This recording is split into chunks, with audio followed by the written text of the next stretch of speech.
Okay, so it looks like I've got enough room to do a 55-minute video. We won't be that long. I just want to jump on here and share something with you guys. And it should be encouragement, but I have to do a setup for that. And so I'm going to tell you about my problems today. But it's a setup for the video of encouragement because many of you may be able to relate to what I'm talking about. And I'm doing this as an example. You can see I'm in my truck. I had to leave the house.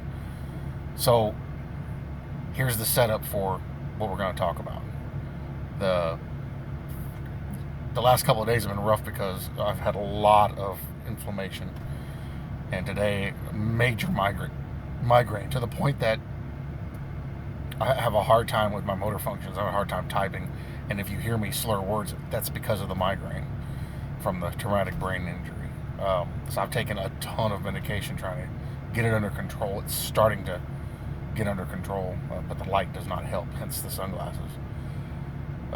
Anybody who deals with migraines, fishing sunglasses that block out UV, it helps. So I already got all that against me. Everything's snap, crackling, and popping like crazy because of the inflammation. I got a ton of medication in my system, and everybody in the house knew this was coming today. But there's an in-home. She's not a nurse. I don't know what she is. Anyway, she's from my mother-in-law. She's coming to examine her or something in the home. I don't know why. I don't understand the dynamics behind it. I never can seem to get enough information about this. But anyway, what I was told was she's scared of dogs, so we had to put the dogs up, and everybody in the house has to wear a mask when she gets here. I said, well, first of all, no, I'm not wearing a mask in my house. This is my house. I'll do what I want in my house. If she's fearful of that, she needs to go see you somewhere else and not here.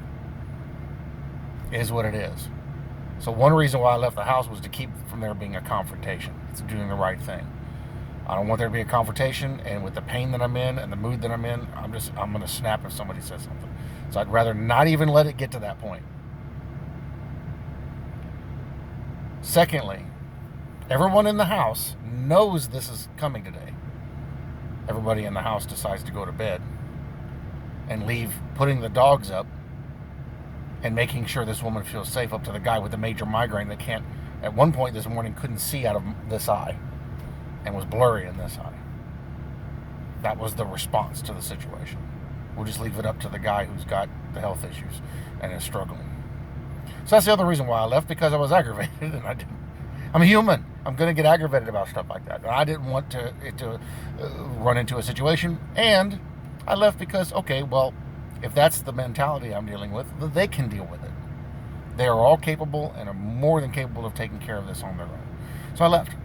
I needed to go get everybody sodas and pick up a few things from the store anyway, so we're going to go run errands. All in all, trying to diffuse the situation, because I already know where it's going to go. It's ridiculous. And you guys know, if you've been watching my videos for a while, how I had to quit filming in the front room because my mother-in-law, sometimes my son, but mainly my mother-in-law, walked through the house belching like a grown man and passing gas like a grown man, even when I'm filming, even when I warn them in advance that I'm filming. And so that was going on today too. So because I was so aggravated, I'm going to remove myself from this situation. Best thing to do, just remove myself and not have to risk responding in a less than graceful manner. I know this about myself. This is one of the things that brings me to the conclusion, including the scripture, that Paul had anger issues. That's how he was too. And so better not to even be in the situation at all. Because if that's the case, then how are we glorifying God with that? We're not. So I wanted to just tell you all that these are my problems. I have to deal with them. Some of y'all may be dealing with something similar, so you know you're not alone. But I wanted to tell you all that because I wanted to give you an encouragement based on that.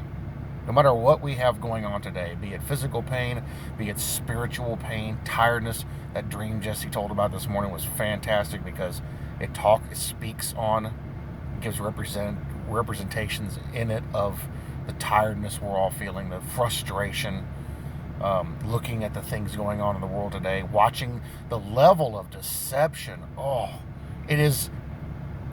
There's not even a measurement for it. It's so, but you don't even know what you're watching. You can trust it because you can't even verify half of it, because a lot of times you don't even know where it's coming from. And it's just, It's infuriating to have that in our world, and people think that's normal. And so it's kind of a curse to know what we know. But it's a good curse because we need to know it. It's how else are we going to warn anybody? So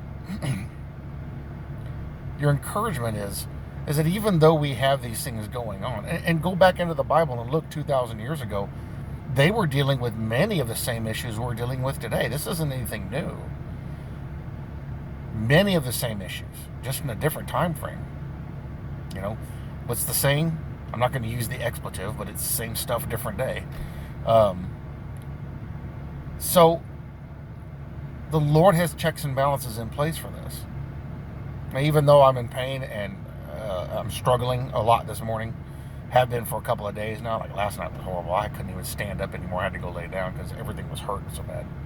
Everything was swelling. My ankles were so swollen they were poking over the top of my socks. My wrists looked like sausages. They were so swelled up. Now they're not, but so the Lord has checks and balances in place for this. We always have Him to go to for help in this. We know His grace is sufficient. We know the mercy of God knows no limit, endures forever. Even though we have this, even though in our human selves we know that we may respond in this way, we may have this, we have an escape. And if you don't have an escape to get up like I could do, I could get up and get in my truck and go. If you don't have that, you know you can go to the Lord in prayer. Go to your prayer closet. I imagine, and I'm assuming a lot of people are in the same boat I am, you have nowhere you can get away in your house from other people. I go to the bathroom. A lot of people are like, oh, you spend so much time. Well, that's the only place I have any peace, and it's the only time I get to talk to the Lord. So I go there, and because it's quiet time. And even then, I still can't get away from them because they come in the door, stand and talk to me through the door. So anyway, I'm trying not to get on my soapbox. I'm just going to make my headache worse. But the Lord has got things in place to cover us for that. His grace is sufficient. His mercy endures forever. He knows we're going to have to deal with these things. He was here on this earth. He knows exactly what it's like. And He knows these problems are going to exist in our lives. So He gives us the things that we need to run through them. And if we make a mistake, if I stayed at the house and ended up snapping at somebody or going off on somebody, which I'm relatively sure it probably would happen because I already know what's coming. Somebody's going to run off at the mouth, and that's going to be the end of it. Even if that happens, He still covers us with grace. He still uses His mercy on us because He knows we're human in the lives that we live. At some point, there's going to be, you can only be in pain for so long and not respond in some way to it. It may be that the person that is your tormentor, you see an opportunity, and in a flash of reaction, you lash out and take them out, or knock them out, or respond with blows or with insults. It's human to do that. You're going to respond to these things, whatever way they're coming, however they're happening. You're going to respond at some point. You can't keep your tongue forever. Christ knows this. He knows this, and He has already put things in place to cover these things, to deal with these things. His grace is sufficient. Forgiveness, it is finished. Forgiveness is forever. Remember the story, the room. Jesus put His arm around that person and escorted them out, but didn't lock the door because there's still more cards to be written. There's still more things we're going to do, wrong and right. The Lord has it covered. He's already got it dealt with. We know we can't be perfect. I know I can't be perfect. I hate that I can't be perfect, but I know that I can't. So if I can remove myself from the situation to keep it from escalating, I'm going to do that. Now, are people going to get mad at me because I left the house? Absolutely. Because all of them were counting on me being there to let the dogs out and tie them up or put them in the other part of the fence where the gate is to make everything comfortable for this woman that's coming. And I'm not there for it. So it's going to make them mad. But you know what? I would rather make them mad in that than cause even more problems by staying there and possibly having a negative interaction, wherein I don't glorify God with that negative interaction or negative response to whatever is coming in. I already feel like that I'm in that boat. I see what's a possible future of this. Let me remove myself from this. And the Lord already knew too. So if we're in a situation like that, if we find ourselves in a place where we're having this bombardment of issues. And the demons are doing this stuff. They're every chance they get, they're trying to see if they can get us to create a situation or react to a situation that's going to put us in a place of self-guilt. We go to the Lord with this stuff. We have to always remember that He has these things on lockdown. He's got this stuff taken care of. Will He stop us from doing things? Sometimes. Not all the time. Sometimes He just lets it go. Because He, just like His word says, He can take those things. All things work for the good of those that love Him. He can take those things and turn them into something good. It may be that and this is the possibilities here, me leaving the house like this, though I had my reasons for doing it, it may be that He wanted me to leave and put that, because I had no plans to leave, put that in me. I mean, I'm taking a chance by coming out here with this headache to get me out of there because He's going to do something there. Same thing happened with whenever I was helping out a family member. And I clearly was getting a strong sensation. I need to get out of this situation because the Lord's going to do something, and He's not doing it because I'm here. He doesn't want me caught up in it. So I finally listened and got out of the situation, and the Lord's doing it with that person. He's showing them. He's doing a work in their life right now. And it didn't require me being there. In fact, it needed me not to be there because He took another person and put them in that situation because He's teaching both of them something. He's sharing something with both of them. It needed to be them, but without me in there. I'll mess it up. I mess it up all the time. So it may be, and I know this, because this is how He works. This is what I've seen throughout my life. It may be He wanted me out of that house because He's going to do something. So it may have been good that I wasn't there. Not only because I wouldn't be able to do anything that would glorify Him. In fact, I might go the other direction. But it may be that there needs to be an interaction that doesn't require me. So with this type of knowledge, that's how I act. That's how I walk through this life and respond to things. It may be this is the Lord's will that this happen this way. So that's what I have to go on. So here's your encouragement. To you and from your perspective, it may not look like things are going to go the right way. It may not look like things are going to go the way you want them to go or way that you think them to go. I hate the fact that only anywhere from 12 to 25 people see my prayer videos. I hate that. But I'm not in control of that. He is. And there are videos that have something in them, evidently, that He will send people, and sometimes hundreds of people will see that one video. To this day, I will still never understand how that one evening devotion video a week ago got almost just shy of 400 views. And the one before it only got, I think, 29, and the one after it got 55, and that's it. Everything after that has been 12 to 29. That's it. And I don't understand that, but I do understand that's how He works sometimes. There's something people need to hear, and He'll bring them to see that. There's something people need to experience, and He'll arrange things so that it works that way. And what that has done for me personally is knowing that, and that's how He works a lot of time. It gives me a great sense of peace, and it gives me a great sense of comfort, and it gives me confidence in knowing that what I'm doing, even though I may view it as, okay, well, this is the lesser of two evils, it may be exactly what He wanted me to do because He's got something else planned to do. So I'm not going to worry about it if people get mad that I left. I'm not going to worry about it. They get mad because they were counting on me to be there to do that. Okay, cool. I'm still doing something productive because other stuff needed to be done. I'm leaving it in their hands because they're all adults and capable. They can handle this. It's not like it's something hard to do. Take the dogs out, close the gate, simple. But it may be that God has something else going to go on that He's going to do there while I'm gone. And me leaving was a good thing.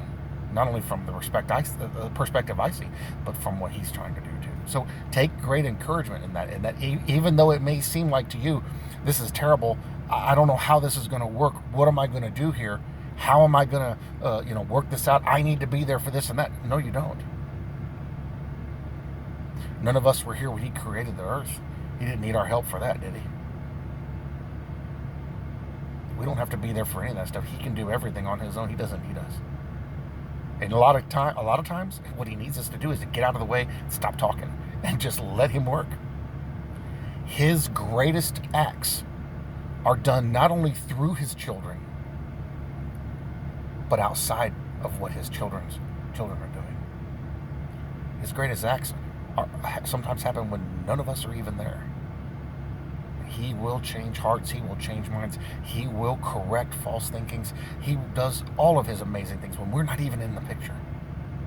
So don't think for a second that just because you're not there to oversee something, that he's not there working in it too. I am fully confident that I've left the house and I had my reasons for leaving, that God is going to do something, regardless of me being there. And I find it encouraging to know that it doesn't matter where I'm at, God is always working. It doesn't matter what I'm doing, he's always working. It doesn't matter whether I'm there, I'm not, I'm alive, I'm dead, I'm here on this earth, or I'm up in heaven. He is always working. So whether we're here or gone, it doesn't matter. So I'm going to choose the lesser of two evils. I'm going to remove myself from the situation so that there isn't a negative interaction, or that I don't mess up what possibly could happen.